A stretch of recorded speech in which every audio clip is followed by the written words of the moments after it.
On Tuesday, I began experiencing some symptoms, and it was on Wednesday that I decided I need to go get tested. Something does not feel right.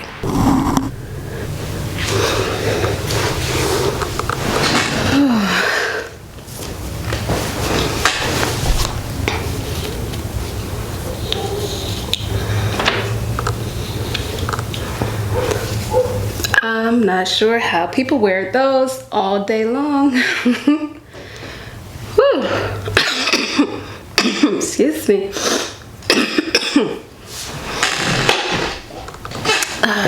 I would cough as I'm recording. Hey guys, girls, ladies, welcome back to my channel. This video is long overdue.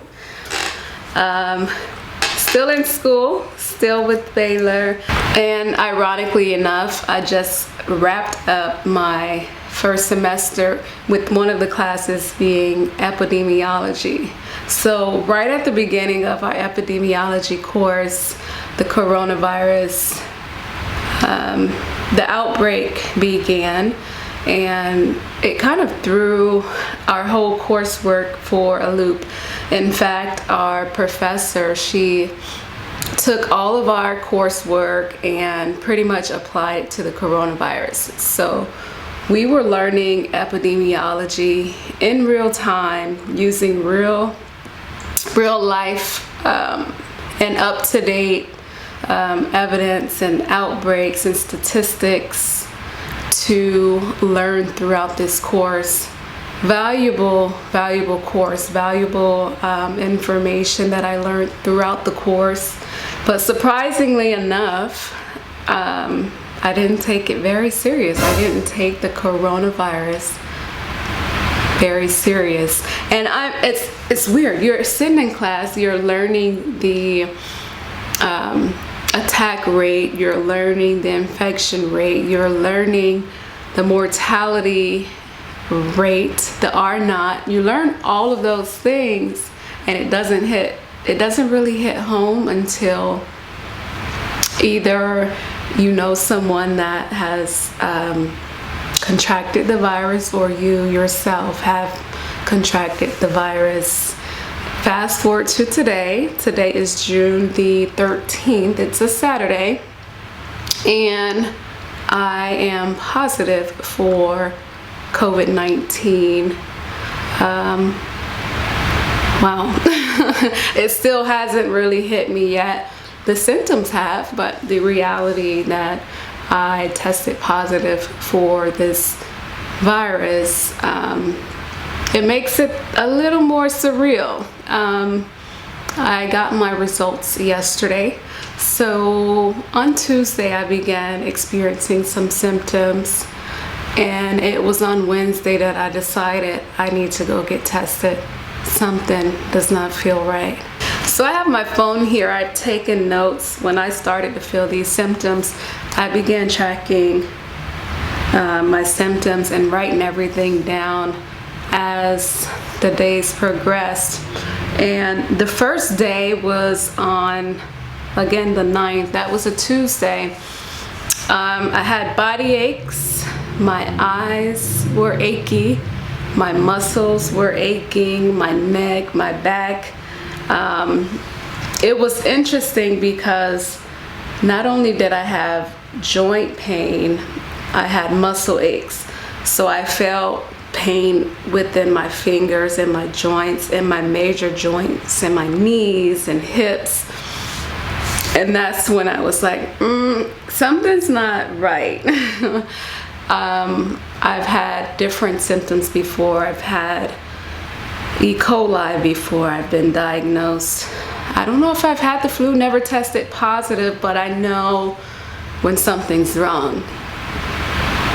Luckily, I work from home and I haven't been exposing myself to other patients because I work mainly with children currently. Anyhow, at my work, that's on Tuesday, kid you not, the joint pain and muscle pain, it felt like I was getting tetanus shots. throughout different places in my body. Like, my muscles were so sore. It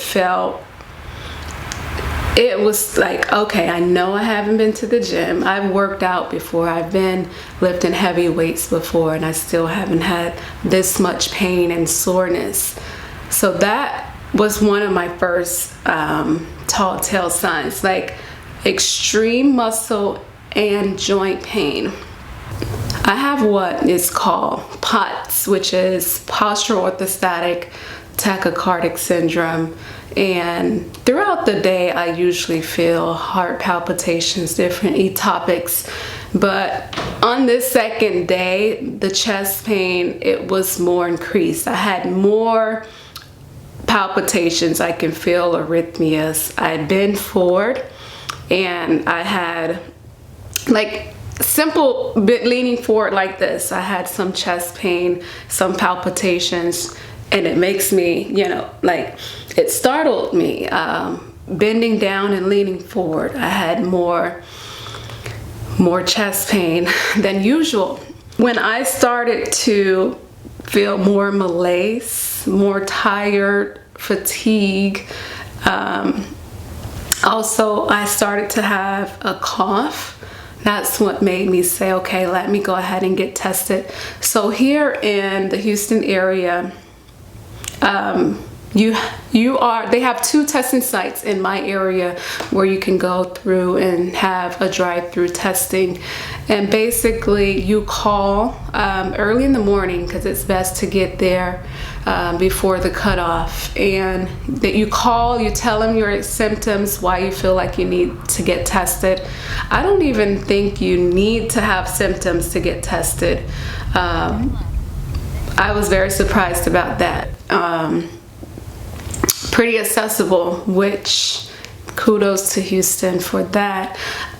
So I called, I let them know, hey, I'm having these chills, temp, I'm having all of these symptoms, can I get tested? So I went to the drive-through testing on my lunch break. I clocked out.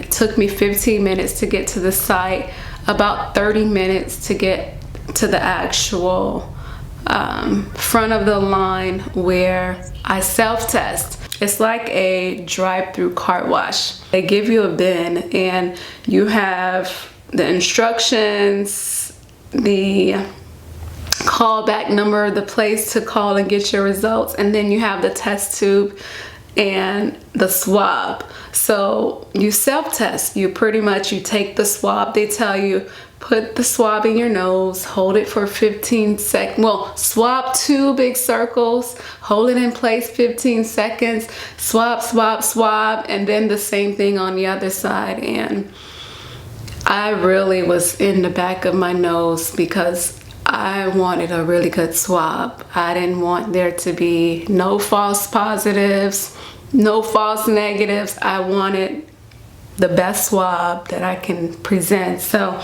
I really was trying to touch the back of my brain. Anyhow, because I knew something was up. I knew it was likely that I had the virus. So when they called me on yesterday, which was Friday, what's today again? The 13th, yes. When they called me Friday on the 12th, I knew immediately when I got that 1-800 call. And she was like, did they give you the instructions and tell you about tracking your symptoms? And I'm like, yeah. She's like, well, you have the virus. And I was like, yeah, I figured the way that I was feeling. My symptoms, don't get me wrong, I feel pretty blessed to have experienced very mild, what I would consider mild symptoms, comparing to those who, end up in the hospital and on ventilation, and some who don't make it out of the hospital and out of the ICU. So I do recognize that I'm in a position where the odds are in my favor, and while I'm not out of the woods yet, I do feel as if I've peaked, and I feel like my symptoms each day continue to improve. So on Friday, when I got my results, I no longer had body aches. I no longer had fevers. The only main symptoms I had yesterday was that my loss of taste and smell. So my taste and smell has went away. So a lot of what I've been doing has been more of a homeopathic type of treatment, but it honestly, I think it's what's been contributing to my progression with this virus. And each time I get into that little steam session, the amount of mucus and how I can just feel my system opening up. What did you put in there? I put some lime peels, some ginger peels, lime juice, some chopped up ginger, mashed garlic, onion, rosemary, thyme. Yeah. Oh yeah. Great. Oh, cinnamon and cloves. Wow. Yeah, whole cinnamon. Ready to go. Okay.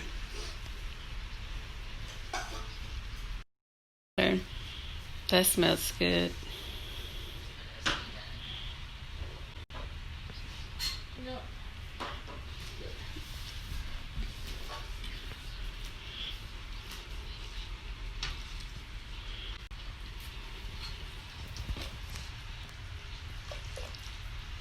It's amazing. On top of doing those natural things, I'm taking vitamin C and zinc every couple of hours. Also guaifenesin, which is an expectorant, helps get the mucus to come up, to get all of that junk out of my system. And my main aim with all of this is to prevent my lungs filling up with fluids and mucus, which we know is one of the main causes of mortality. I am just drenched in sweat, but so much mucus and phlegm came up. It's amazing how not only the steam, but the effects of the herbs and spices, amazing. My sister's the one who whipped up this concoction for me.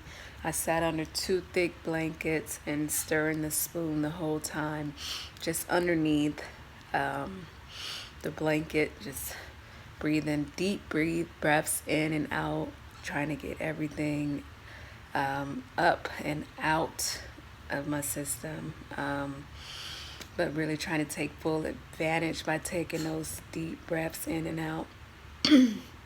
It's that respiratory side effects that place us at the highest risk. So I've been doing whatever it is that I can to keep my body from filling up with mucus, limiting my mucus forming foods, limiting dairy, increasing my water, taking the elderberry, vitamin C, zinc, guaifenesin, anything I can, again, to keep my immunity up and the mucus out. I've also been laying prone. Well, I've been attempting to lay prone, which is on the stomach, which I hear or have read about in different studies and different observations by different doctors, that it helps to lay prone, which is on your stomach. Supine is backwards on your back, and laying prone on your stomach has been shown to help with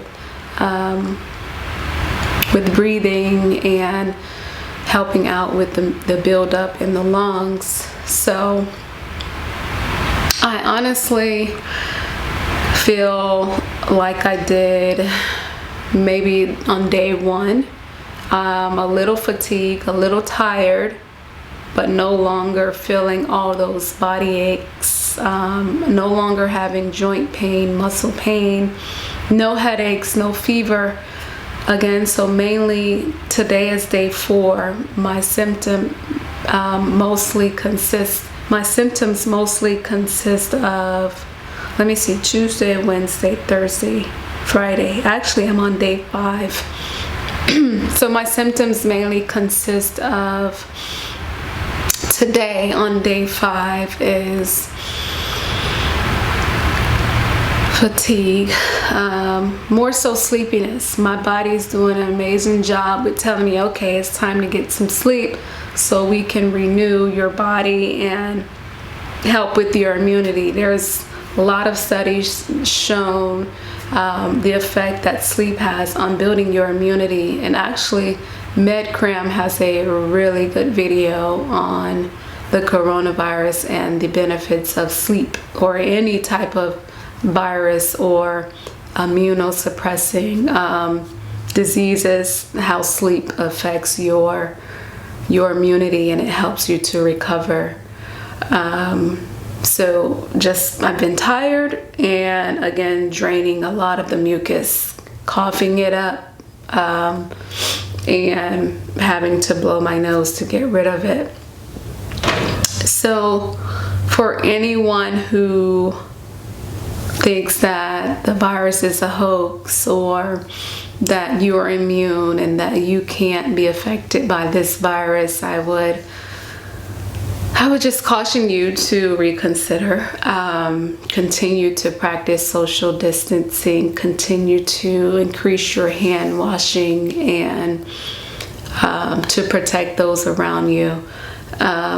Even if you believe you're immune and you can't get infected, at least protect those who may be immunocompromised or at risk. I feel good. I am hopeful that I'm going to continue to improve as the days go on, and I'll keep you guys updated on my symptoms.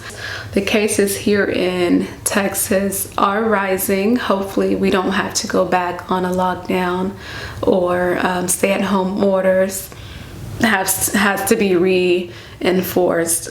But if so, I can understand why. As a nurse, as someone who just took a course on epidemiology and learned how much more infectious this virus is compared to that of other viruses, including influenza. Also learning that there's no current vaccine, there's no current approved medication for this virus. It's important that we continue to limit our non-essential travel, continue to social isolate, continue washing your hands. I hope that there is some takeaway in this video, some things that you may want to try to help increase your immunity or limit your chance of infection, or decrease your symptoms if you are infected with COVID. I hope you found something valuable from this, and feel free to ask any questions. I am a nurse practitioner, but I am not your provider. I encourage you to always seek the instruction of your provider, and continue to stay safe. And I will see you guys in the next video. Bye.